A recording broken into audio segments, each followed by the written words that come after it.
I wasn't lost. That's the part that makes this harder to explain. Lost people wander. They drift. They don't know where they're going. I always knew where I was going. I just never arrived. I built my life around improvement. Fixing things. Adjusting. Correcting what didn't feel right yet. Every time something felt uncomfortable, I assumed it needed refinement. More discipline. More insight. More self-control. I believed life was something you prepare before you allow yourself to live it fully. So I kept fixing. If I felt unhappy, I analyzed it. If I felt restless, I reorganized my routines. If something failed, I treated it as feedback instead of experience. I turned my life into a project. Projects are comforting. They have steps. Metrics. Progress indicators. You can always say you're working on it. That phrase protected me. Whenever someone asked how I was doing, I answered confidently. I'm improving. I'm restructuring. I'm getting things in order. Those answers sounded responsible. No one questioned them. Neither did I. I believed that once everything was aligned, habits, mindset, direction, living would begin naturally. I didn't notice how much time I spent standing just outside my own life. Observing it. Managing it. Optimizing it. Instead of being in it. I told myself this was maturity. That reckless living was for people who hadn't learned restraint yet. I admired control. I admired people who seemed to have themselves figured out. I wanted to be one of them. So I delayed. Delayed joy until it felt deserved. Delayed risk until it felt justified. Delayed commitment until it felt logical. Logic became my gatekeeper. Nothing passed without approval. At first, this worked. My life became tidy. Predictable. Efficient. I eliminated chaos. What I didn't notice was that I was also eliminating spontaneity. Anything unplanned felt disruptive. Anything emotional felt suspicious. Anything intense felt like a sign something needed fixing. I learned to smooth everything down.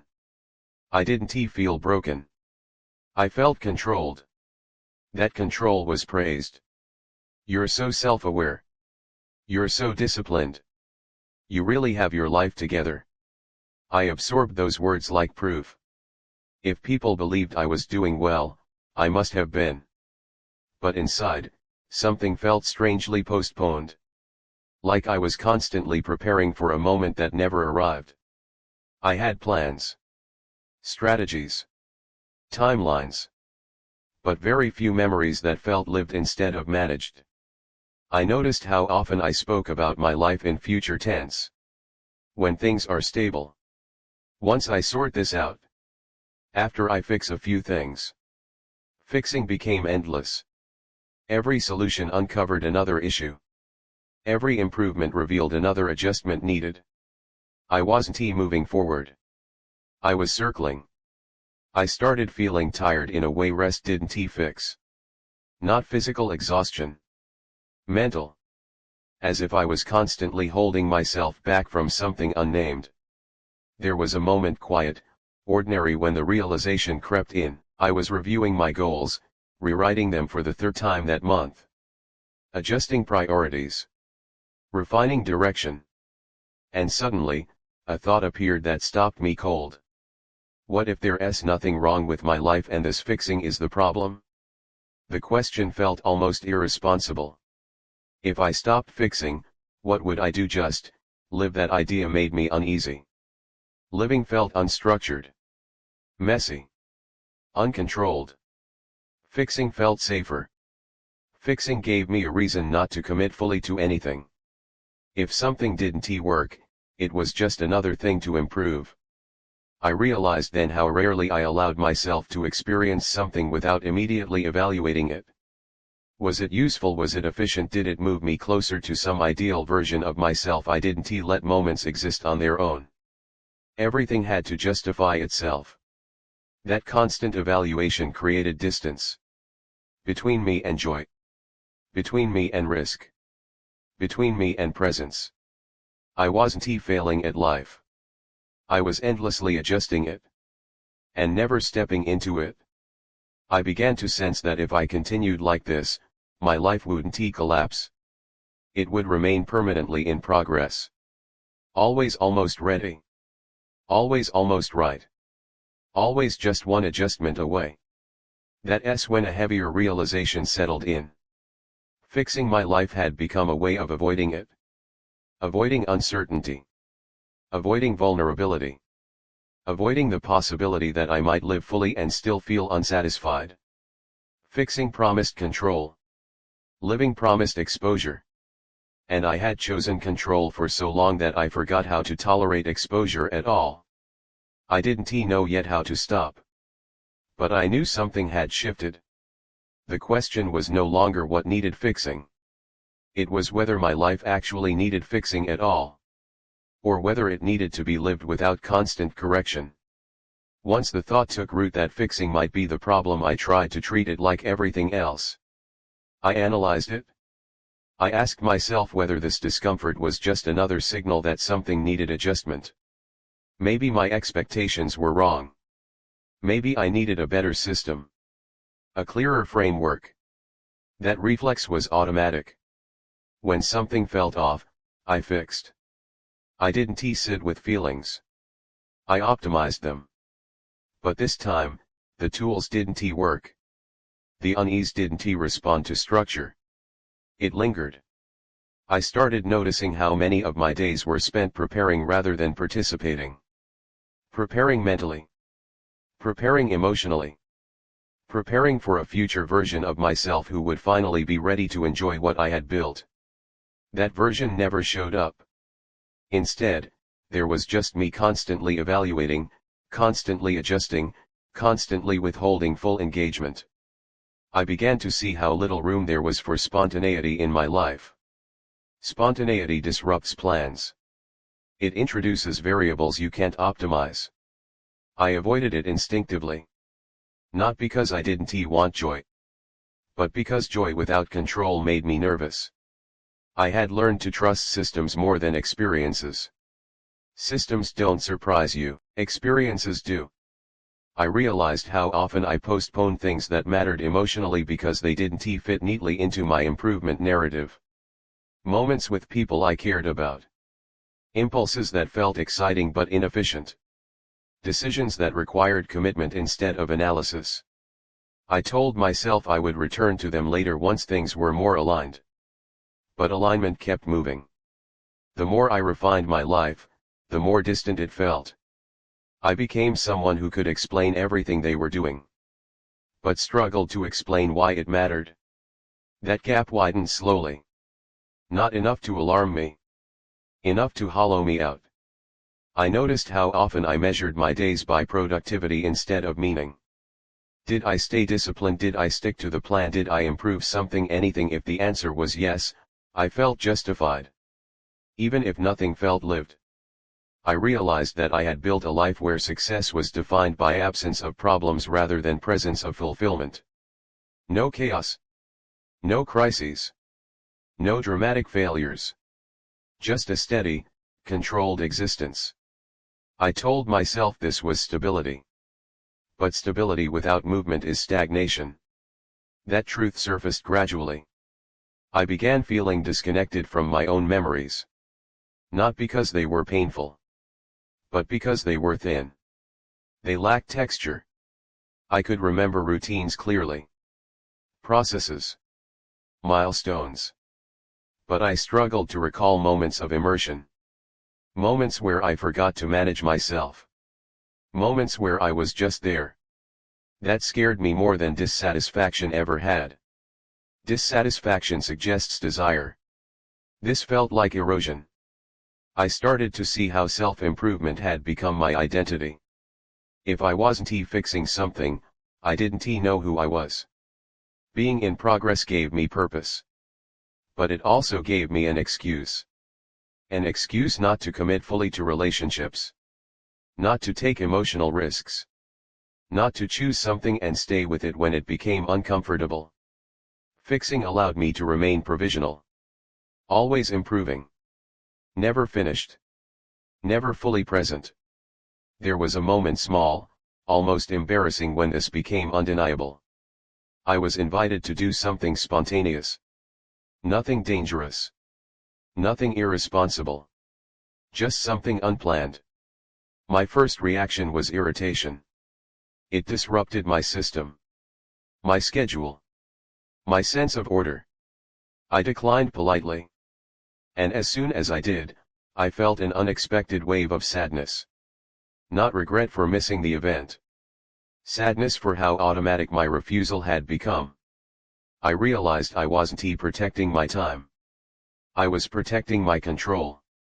Control had replaced curiosity. That realization cut deep.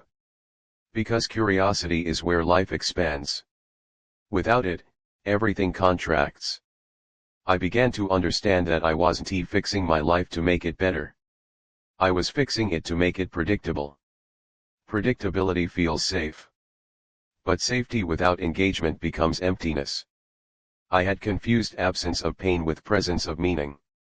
They are not the same. I started imagining what would happen if nothing changed, if I continued refining my systems, optimizing my habits, correcting myself whenever something felt messy. My life would remain functional. Impressive, even. But it would never feel inhabited. I wouldn't break down. I would fade into efficiency. That image unsettled me more than chaos ever had. Because chaos demands response. Efficiency allows quiet disappearance. I finally admitted something I had resisted for years. Self-improvement had stopped serving my life. It was replacing it. I wasn't becoming a better version of myself. I was becoming a manager of my own existence. And managers don't get to live inside what they manage. They oversee it from a distance. That was the moment the moral dilemma became unavoidable. If I stopped fixing, I would lose the structure that had defined me. I would have to tolerate mess, uncertainty, emotional exposure. If I continued fixing, I would preserve control. And permanently postpone aliveness. Neither option was comfortable. But only one involved stepping into the present instead of endlessly preparing for it. I didn't know yet how to live without fixing.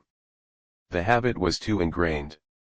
But I knew something with clarity that surprised me. If I kept treating my life like a project, one day I would finish improving it.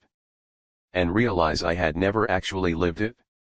The day I stopped fixing my life didn't feel like relief. It felt like vertigo. I had spent so long standing on the outside, adjusting angles and tightening screws, that stepping inside felt dangerous.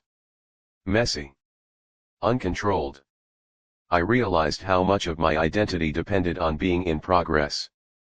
Fixing gave me purpose without requiring vulnerability. It allowed me to stay busy without being exposed. Letting go of that meant facing something I had avoided for years.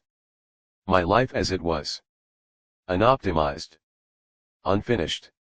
Unfiltered. The first thing I stopped doing wasn't planning. It was correcting. I let a day unfold without trying to improve it. Without extracting lessons. Without turning discomfort into data. That was harder than it sounds. My mind kept reaching for adjustments. This could be better. You should reflect on that. Don't waste this moment, learn from it. But I didn't. I stayed. I let the moment be inefficient. Emotionally unclear. Unresolved. And something unexpected happened. Nothing. No breakthrough. No collapse. Just presence. And that presence felt unfamiliar and honest. I started noticing how much energy I had been spending keeping myself slightly outside of every experience. Evaluating instead of feeling. Adjusting instead of responding. Fixing instead of participating. When I stopped correcting myself in real time, emotions returned with full force. Not just joy.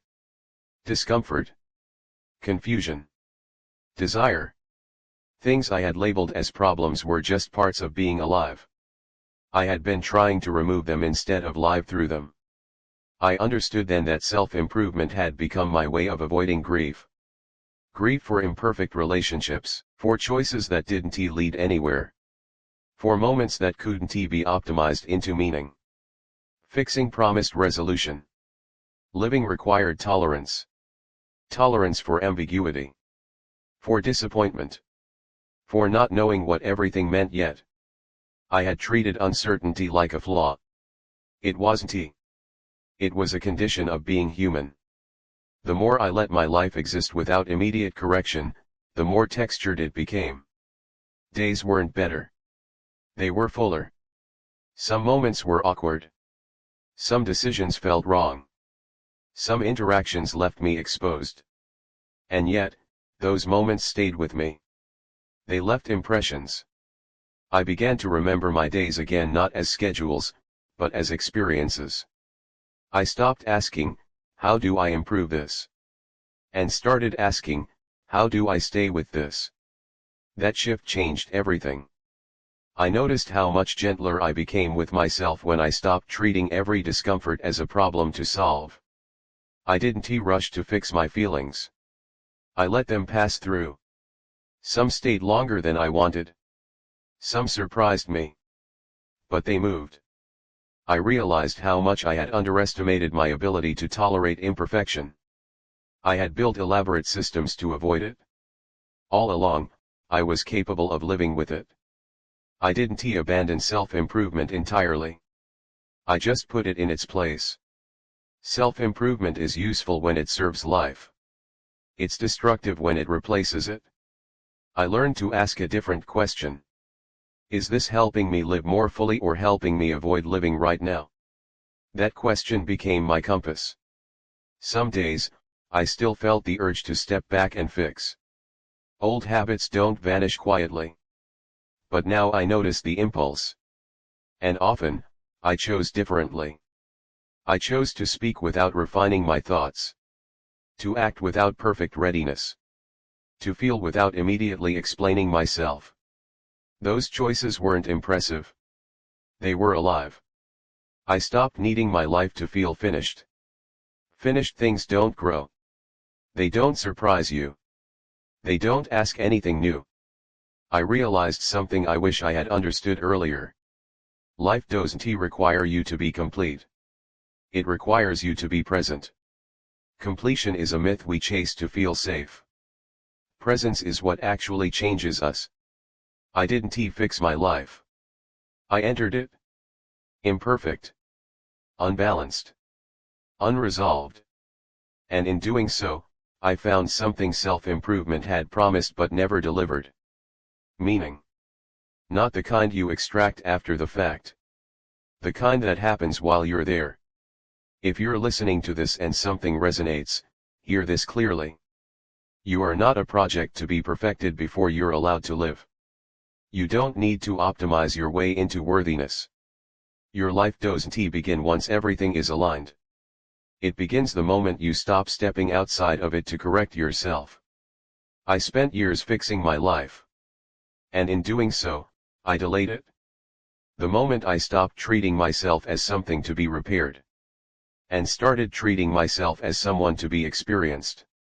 My life didn't become easier.